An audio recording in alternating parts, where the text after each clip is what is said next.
You're listening to the Options Insider Radio Network, the home of the Options Podcast. For more quality options programs, visit theoptionsinsider.com or search for Options Insider Radio Network in your podcast provider of choice. Listeners can also access all of our programming through our mobile app available in the iTunes and Google Play stores. Select programs are also available via live stream at mixlr.com/options-insider. That's mixlr.com/options-insider. Don't forget to follow along with your favorite programs and submit your own questions for the hosts at twitter.com/options, stocktwits.com/options, facebook.com/theoptionsinsider, or via questions at theoptionsinsider.com.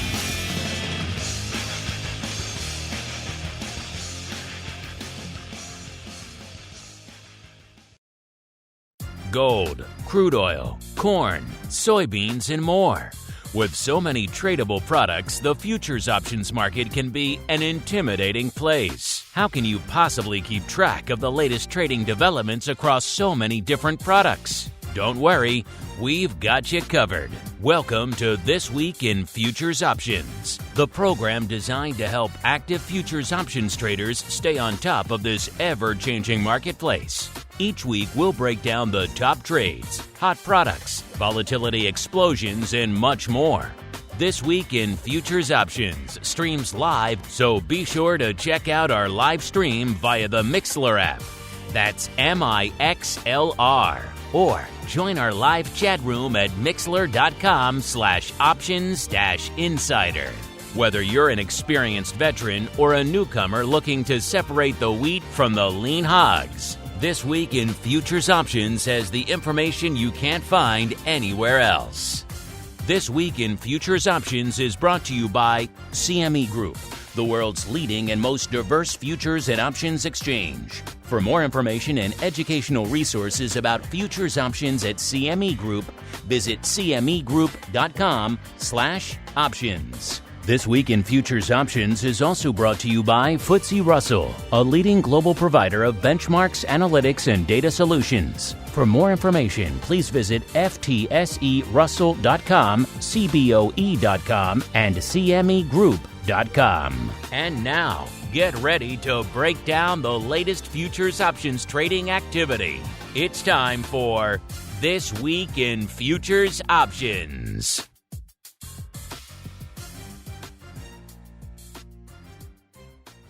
All right, everybody. That music means we are back once again. Yep, it is time for TWIFO This Week in Futures Options. My name, of course, Mark Longo from theoptionsinsider.com, as well as from the ever insightful, ever engaging, ever educational network upon which so many of you are binging these days. And hey, we're not biased at all at the end of the day. If I sound a little bit different, it's because I'm still coming at you from the southern studio down here, so not in Chi-Town, which is a good thing these days because I hear rumors that Chicago has the worst air quality on the planet right now as a result of all the wildfires from Canada. So we made fun of all of our friends in New York. We had some fun with that a couple weeks ago. Now it's our turn, apparently, in Chicago. So a good thing that I'm down here in the southern studio. We'll be down here for another week and change, so hopefully that'll be enough time for all of that to clear itself up. Speaking of clearing things up, we are here to clear up a lot of great content on TWIFO for you over there in the world of futures options. What is moving and shaking and lighting it up in the world of futures options this week? You got to tune in every week to find out. And of course, if you want more content in your lives, and who can blame you? These markets are just crazy at the end of the day. Only one place to go. theoptionsinsider.com/pro is the place to go to learn more about all that fun. Make sure you do it soon because we're coming up at the end of the month here, and that will mean the end of this month's giveaway for the Pro Trading Crates. You got to get your name in the hat before the end of the month if you want to be entered into that drawing. And trust me, you do. We give away some awesome stuff. And, of course, everything else you get there. 200-plus episodes of content waiting for you the second you hit that button over there on the theoptionsinsider.com/pro site, as well as everything else we have going for you. Live access to this, everything else we do. 2 exclusive shows a week, more coming all the time, and of course the great pro giveaways. And of course, exclusive early access to a lot of great content there that the rest of the network has to wait quite a while for. So theoptionsinsider.com/pro, the place to go. As we go into our first segment, it is time for the Movers and Shakers Report.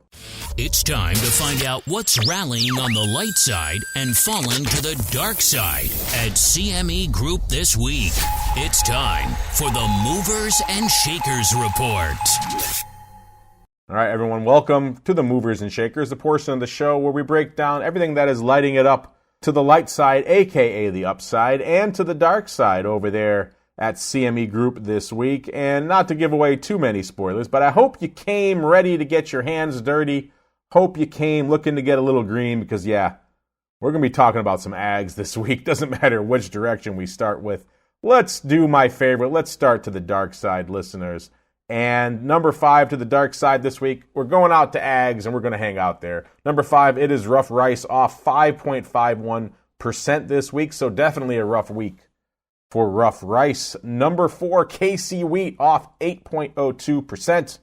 It was number 4 in the other direction last week, up 8.22%, so pretty much a scratch over the last couple of weeks. Soybean meal, number 3, so we're still staying in ags, off nearly 9% this week, 8.94%. It was number 3 in the other direction last week, up 8.7%. So it's like we just flipped the charts from last week to this week. Number 2, still hanging out in the ags, listeners. It is Chicago wheat, off 10.86%. It was number 2 in the other direction last week, up 11.33%. So we are pretty much just giving back everything that we gained last week.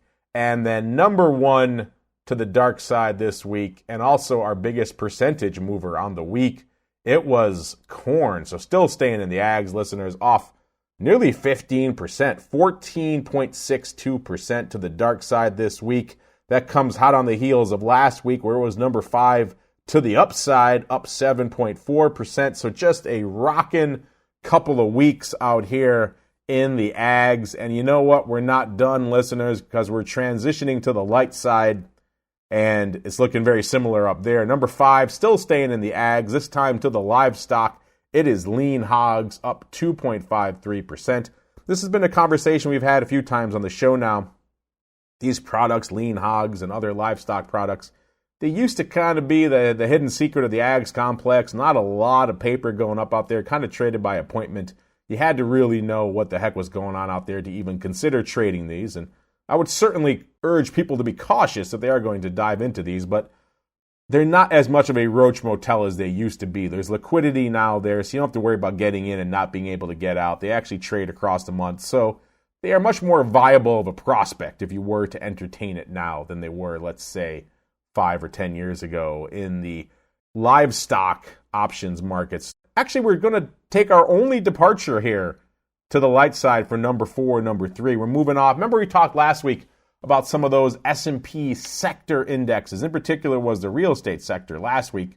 The first time it made it onto our movers and shakers. Well, it's a repeat offender. It's coming back this week, this time to the light side, up 2.56%. So taking our number 4 spot. It was number 5 in the other direction last week, off 3.48%. Before you get all hot and bothered, there are 0 options trading on this or pretty much any of the other little sectors out there. So they're intriguing, but they're pretty much futures only and doing light volume right now. So we're not quite at the point where there's something you could sink your teeth into, but intriguing nonetheless. Number 3, still staying in those S&P sectors. This time it is the energy sector also making its inaugural appearance on our movers and shakers report. So real estate sector breaking in last week, energy sector breaking in this week. You can also maybe see the hand of the truncated holiday week, things getting a little light out there. Some of these more esoteric products making it into our top 5 this week. Number 3, the energy sector, up 2.68%. Then the rest of it is all ags all the time. Number 2, soybean oil, up 2.98%. It was number 1 in the other direction last week, off 7.67%. And the number 1 light side mover this week, listeners, it was feeder cattle. So back to the livestock, up 4.23%. So given how pretty much everything in our top 10, except for 2, is on the ag side, I think we have to start there It's time to get our hands dirty exploring the latest options, trades, and trends in corn, wheat, soybeans, and more. It's time to talk ags. All right, for all you ag heads who've been angling for an all ags all the time show, you're going to get your wish this week.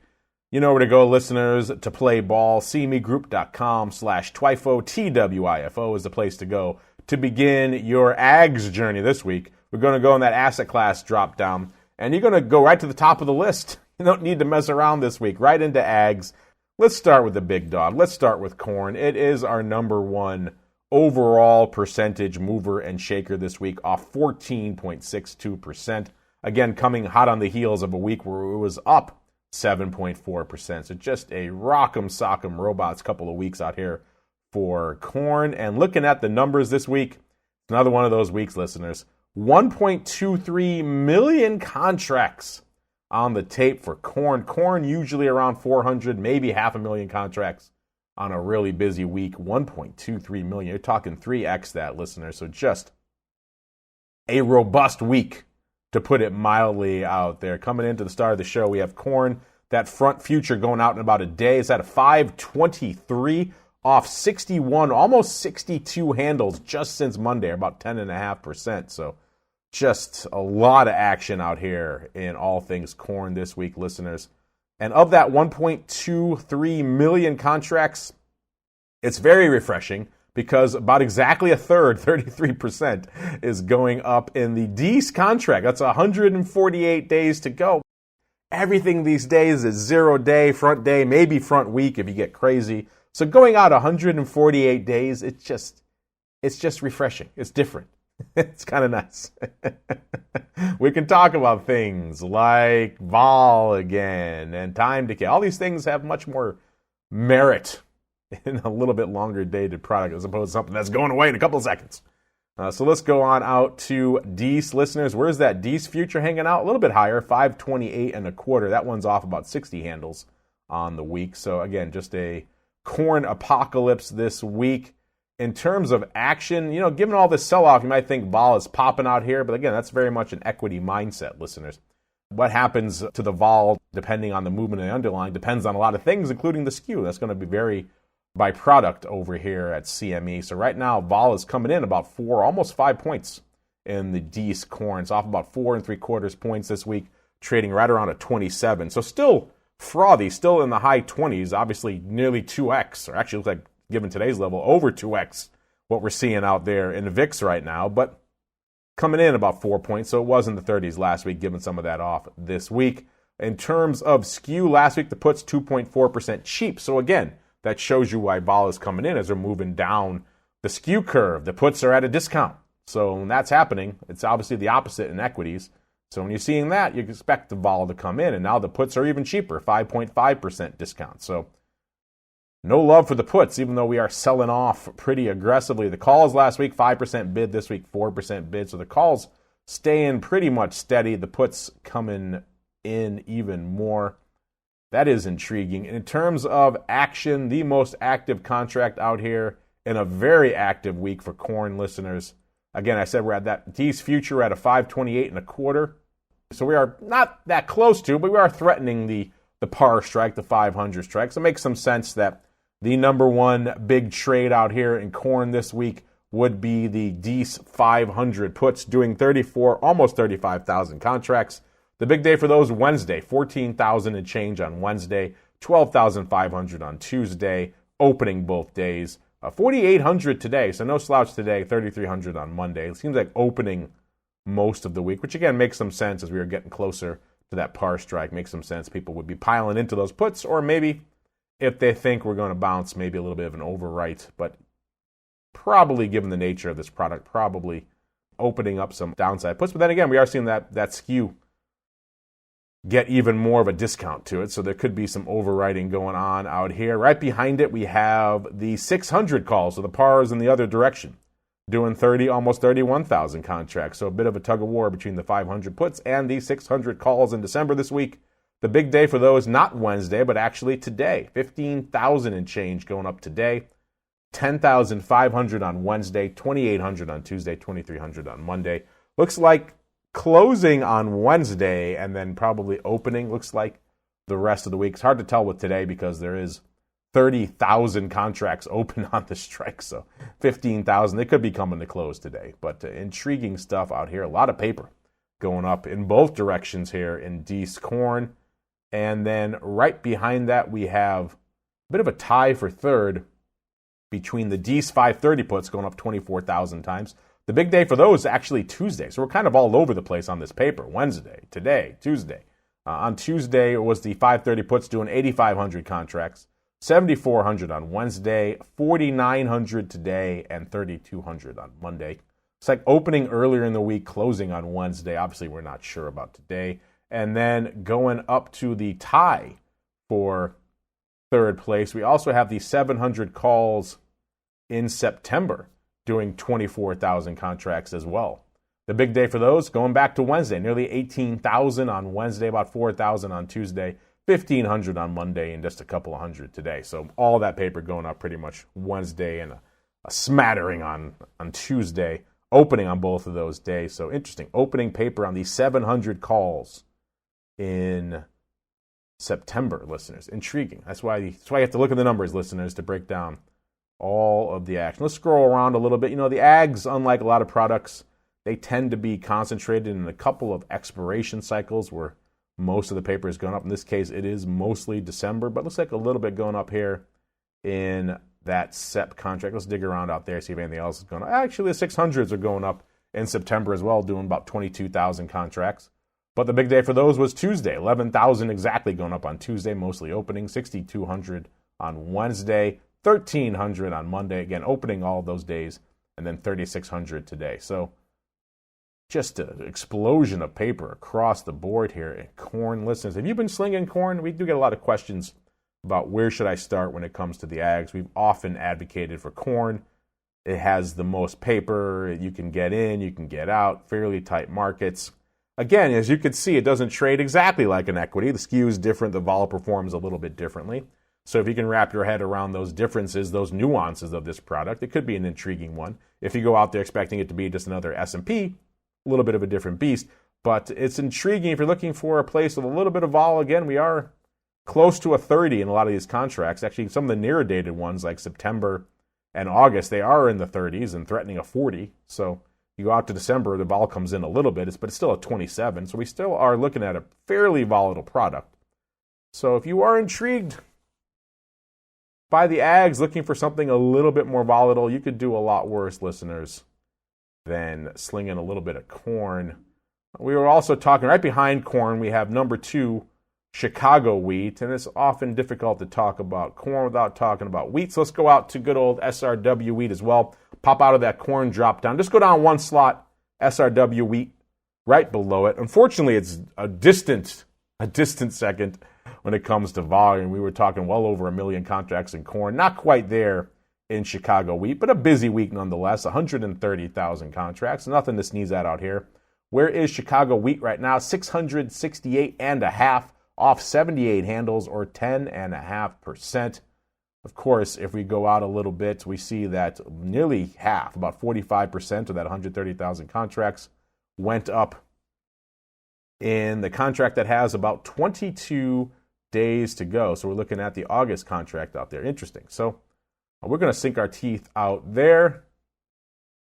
What is the vol in August corn? You might be asking. It's about 38.25, off about 1.25 points. So fairly frothy. Was threatening a 40 not too long ago. So again, that's a fair amount of juice. A lot of the products you're looking at right now are looking pretty anemic from a vol perspective. So the ags might be one of your few bastions of volatility if you're out there looking for a little bit of vol these days. In terms of skew, again, very different skew out here than you may be used to in some other products. Nobody cares about the puts. Everybody's interested in the calls. So it sounds almost like a metal skew. Last week, the puts 1.2% cheap, and the calls were 3.6% bid. That has pretty much exacerbated in both directions this week. This week, the puts coming for them pretty aggressively.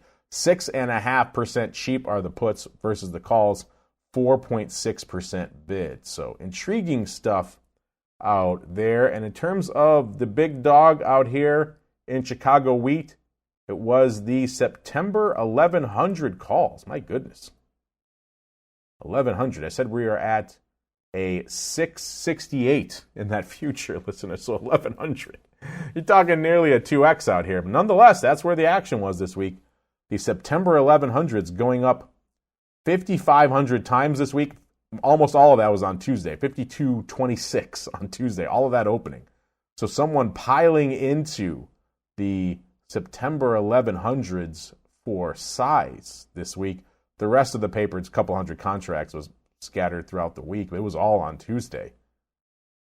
My goodness. And right behind it, we had the 800 calls going up. They traded all week long. 1,600 on Monday, 1,200 on Tuesday. So it doesn't quite line up like some sort of ratio spread like we're used to seeing in the metals and some other products, listeners. So it does seem like these 1100s just went up straight up. Doesn't seem like a vertical or a fly or anything else out there, because 800s were trading pretty much all week long. They ended up trading nearly 4,000 contracts, but scattered throughout the week, whereas 1100s traded pretty much all their paper on Tuesday. I don't see much else against it unless it's some really funky ratio that doesn't make a lot of sense. Intriguing stuff. 1100s in September. That's why we do the reports, to see interesting nuggets like that. I may have to dig into some blocks after the show and see exactly where that 5,226 lot of the 1100s went up, because that's intriguing. If I had to guess, I would not have guessed that for the size print out here this week.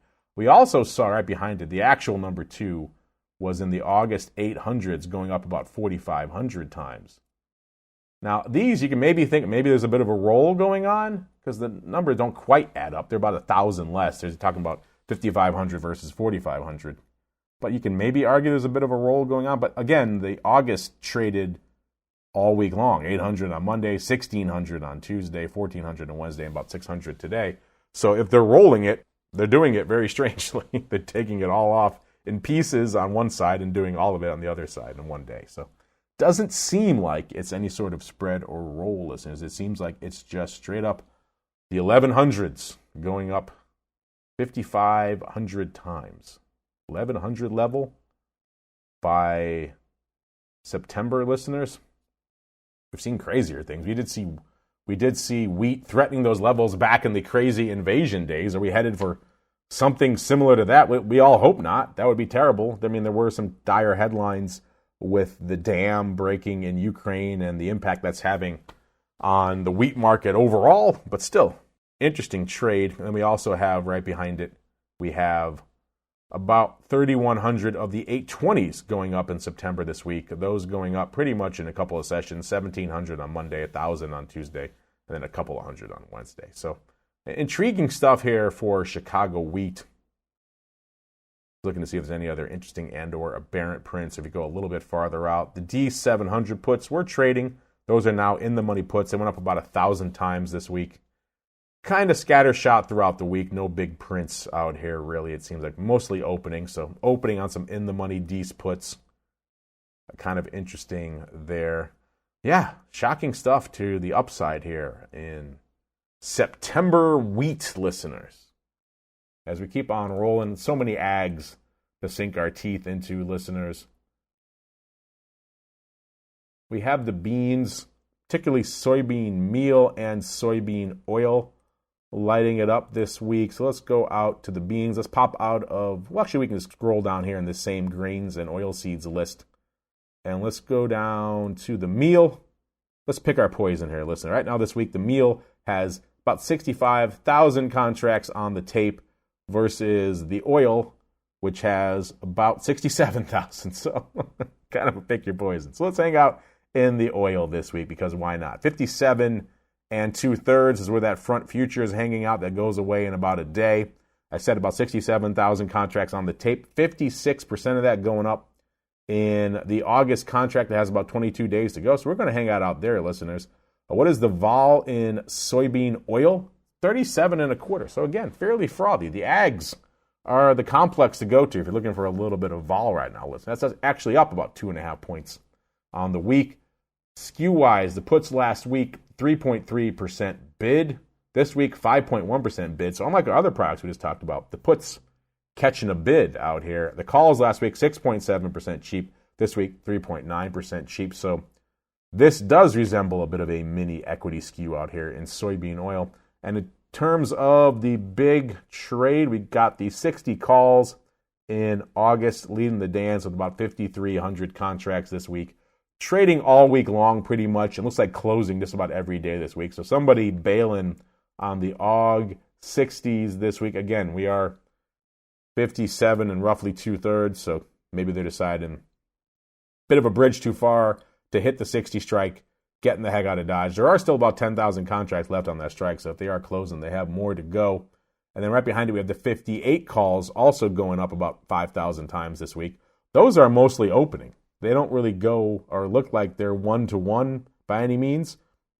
The net volume is similar, but they're trading with 0 contracts today, for example. So they're trading a little bit different, nearly 3,000 on Monday. So if they are rolling, it's a strange roll. But again, we have seen stranger things out here. About 5,000 of the 58s going up here this week in August. Go a little bit farther out, see if we see any other interesting and or aberrant paper. We got 3,000 each of the SEP 65s going up this week, as well as the DEES 60s. A little bit of action on those as well. So like half of those DEES 60s going up today, about 1,500, and then 1,500 going up on Tuesday. Not much the rest of the week. Opening there versus the 65s in September.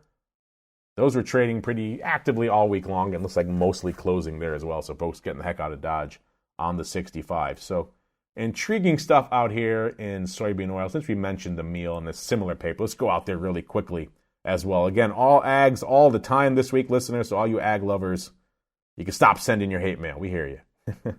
I'm just kidding. No haters out there, only lovers. 396, that's where the soybean meal futures are hanging out right now, off 11, about 11 and a half handles, nearly 3% since Monday's show. 65,000 contracts on the tape out here. 50% of that exactly going up in the August contract here as well, so we're going to hang out there. Vol here is a 29, off a little over 2 points on the week, so still frothy out here, but coming in a little bit. So again, keeping this narrative alive that there is a little bit more juice to be found right now out there in the ags and a lot of the other complexes we're talking about out here, with the exception of, let's say, nat gas and some of the energy. Let's go out to the skew. Last week, the puts, 3.4% bid. This week, 7% cheap, so a huge swing in the puts. The calls, 1.6% cheap last week. This week, 8.4% bid. So the skew has pretty much inverted. It went from bid to the puts and offered to the calls to now bid aggressively to the calls and an aggressive discount to the puts. Wow. Intriguing action. So let's go out here to August and see what's lighting it up. It's the 420 calls. Again, I said we're at a 396 in that front future. The 420 calls lighting it up about 7,100 times this week. The big day was Monday, 3,200 contracts, 1,600 on Tuesday, 1,400 on Wednesday, and about 1,000 today. Looks like mostly opening earlier in the week, closing in the latter portion of the week. And then right behind that, we have the 4 half calls going up about 3,700 times, mostly closing there. So maybe some folks bailing on the 4 halves and rolling down to the 420s. Again, the paper doesn't really line up, but it's close enough for government work here. And then we go a little bit farther out. We also go out to the 380 puts. These are in September. They went up about 3,600 times this week. Looks like the big dog is today, 2,100 today, 1,300 on Wednesday. The rest, such as it was, scattered throughout the week. Looks like mostly closing yesterday. Obviously, we don't know about today's paper, but it looks like, given there's only about 1,200 contracts open on the strike right now, that 2,100 going up today, probably on the opening side. Looks like we might have a bit of a vertical going up. Looks like a 380, 390, 410. So a 3-legged spread here. It's not a fly, though. It's no ratio to it. It's just straight 1-to-1. So maybe a bit of a tree or your ladder out here, but on the put side, which would be weird. 2,100, pretty much each of those, the 380 puts, the 390 puts, and the 410 puts, all going up about 2,100 times today. So intriguing out here in the September soybean meal. Let's keep on rolling through the ags, listeners. It's just an ags palooza out here today. I mentioned how these livestock contracts are really starting to come to life. So let's jump out there. Let's go out of the grains and oil seeds. Let's go down a few slots, I should say, to livestock. And then I mentioned this week we have feeder cattle at number 1 to the light side, up 4.25%, and lean hogs at number 5, off 2.5%.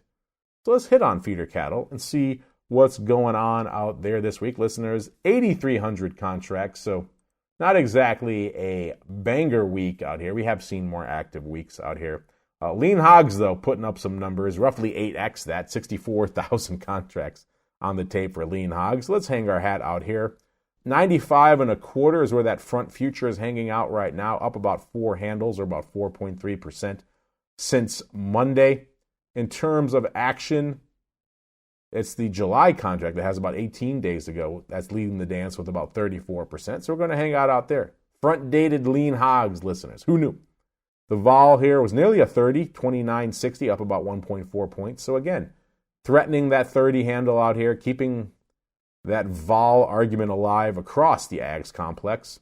Looks like some interesting action in the skew here as well. Last week, the puts 9.2% bid. This week, 14.4% bid. So catching a nice bid on the puts.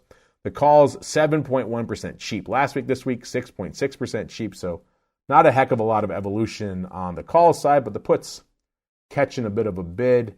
And it looks like leading the dance this week, it was puts pretty much across the board. It was the 75 puts actually in August that took the top spot this week with a little over 3,000 contracts. The big day, actually today, 2,100 contracts today, 600 yesterday, and then a couple of hundred scattered throughout the rest of the week. So clearly opening, only 375 contracts open on this strike. So opening on these 75 puts in August here. Again, that future's at about a 92, so 75 still has a bit of a ways to go, but intriguing stuff here nonetheless. And then right behind it, we have the 85 puts in July going out in about 18 days. They did 2,200 contracts this week. The big day for those, about 1,200 on Wednesday, and then 600 on Monday. It looks like opening pretty much all week long. So opening on these 85 puts. Again, these are out of the money as well, but a little bit closer. These are about 10 handles out of the money here. And then not to be outdone, we also have the 90 calls going up in February of next year. February, 90 calls going up about 2,000 times here this week, listeners. The big days, actually Monday and today, a little over 700 each, and then a couple of hundred the rest of the week. It's like opening pretty much every day out here for these February 90 calls. Interesting stuff. That's why you look at the ags, listeners. All sorts of surprises lurking here in the ags. All right, that is going to do it for us this week. Kind of a Just the Facts, Just an Ags. Kind of a Just the Ags edition of all things TWIFO this week, listeners. But everybody's been writing in saying, hey, we want to hear more ags. There you go, listeners. We touched on lean hogs. We took an eyeball, a gander at feeder cattle. Not a ton of paper there. We did soybean oil and, of course, the meal, Chicago wheat, and for fun, a little bit of the old corn. So if you were here for rates or metals or something else, not really making it on the list this week. But don't worry, there's always more episodes of TWIFO to come, more analysis. Of course, if you want to do your own analysis in between episodes of the show, only one place to go, cmegroup.com/TWIFO, TWIFO. I'll be back again tomorrow from the Southern studio, hopefully still smoke-free down here, with Vol Views, noon Central, 1 p.m. Eastern, and then after that for all of our pro folks, with Options Oddities at 2 p.m. Central, 3 p.m. Eastern. You guys can check out the Pro, get Options Oddities, and all the other 200-plus episodes that are waiting there for you. TheOptionsInsider.com/pro is the place to go. Then back again next week, another episode of This Week in Futures Options. Stay safe out there, everybody. This Week in Futures Options is brought to you by CME Group, the world's leading and most diverse futures and options exchange. CME Group's markets help individuals and businesses around the world manage risks and seize opportunities. CME Group offers the deepest and most liquid options on futures across all asset classes, including interest rates, equity indexes, foreign exchange, energy, agriculture, and metals. For more information and educational resources about futures options at CME Group, visit cmegroup.com/options. This broadcast is intended for informational and educational purposes only and does not constitute trading advice or the solicitation of purchases or sale of any futures or options. The rulebook of the applicable exchange should be consulted as the authoritative source on all current contract specifications. You're listening to the Options Insider Radio Network, the home of the Options Podcast. For more quality options programs, visit theoptionsinsider.com or search for Options Insider Radio Network in your podcast provider of choice. Listeners can also access all of our programming through our mobile app available in the iTunes and Google Play stores. Select programs are also available via live stream at mixlr.com/options-insider. That's mixlr.com/options-insider. Don't forget to follow along with your favorite programs and submit your own questions for the hosts at twitter.com/options, stocktwits.com/options, facebook.com/theoptionsinsider, or via questions at theoptionsinsider.com.